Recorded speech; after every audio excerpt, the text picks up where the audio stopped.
Anybody out there need a word? Yes, I need a word. And guess what? I have a word. I have a word for you.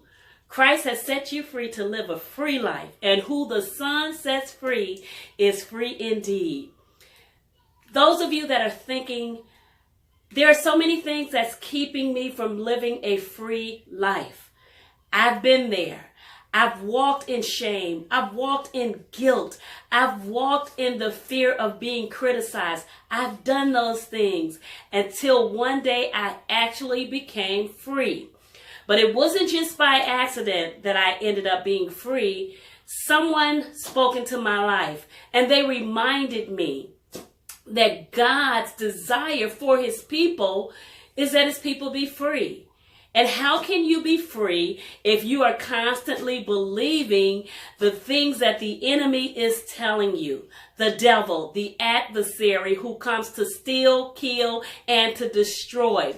So if you are allowing him to steal what God has birthed down on the inside of you, then you are not living a free life. Finally, I'm at a place where I'm free. I don't worry about what people say about me. I used to. I don't worry about what I don't have. I used to. I don't worry about being criticized. I used to. And many of you are still struggling with this same issue. But let me encourage you on today. There's no reason you need to be ashamed. You don't have to feel guilty. You don't have to worry about what people say, what they don't say, because they will always have something to say. But what you need to worry about is, what does the Lord say about you? He says that you are fearfully and wonderfully made. That's what his word says about you. He also tells you, don't worry about anything. Be anxious for nothing, but through prayer and supplication, make your requests known to him. So if you know that there are some things that are hindering you from getting to the place that God wants you to be, or that's keeping you from fulfilling purpose, guess what? You are actually sinning against God, because he tells us to trust in him with all of our heart and lean not into our own understanding. We may not understand what we're going through, but it's working together for your good.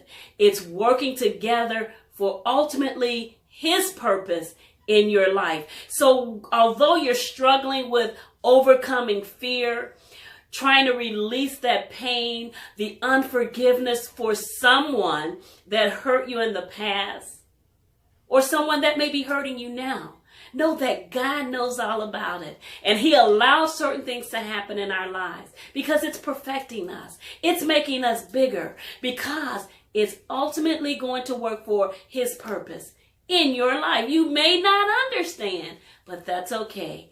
He knows what he's doing. Trust the process. Just because you don't have any money, he's Jehovah Jireh. He's going to provide. You may not have peace. He's Jehovah Shalom. He can be the peace that you need that surpasses all understanding. All things are working together for good. I said, be blessed. Know that everything that you're going through, it's working out for good. God's going to do a new thing. God's going to do a new thing in your life. But you got to put your hands up and say, God, I surrender my will to you. It's no longer about me. It's about you. But guess what? Many of us say it, but you got to believe it, and you got to mean it, and you got to know that he has your best interest at heart. Remember, he created you. And now that we are about to be in our reigning season, reigning as kings and priests on the earth, there are some things that we got to let go. We got to let it go. We got to forgive. We got to know that this may have hurt me in the past, but no longer. My past is the past for a reason. But how can I get to my future if I'm constantly reminiscing over my past, looking back at what happened to me, instead of thinking about what could happen if I would just let go of the things that are hindering me? So be encouraged on today.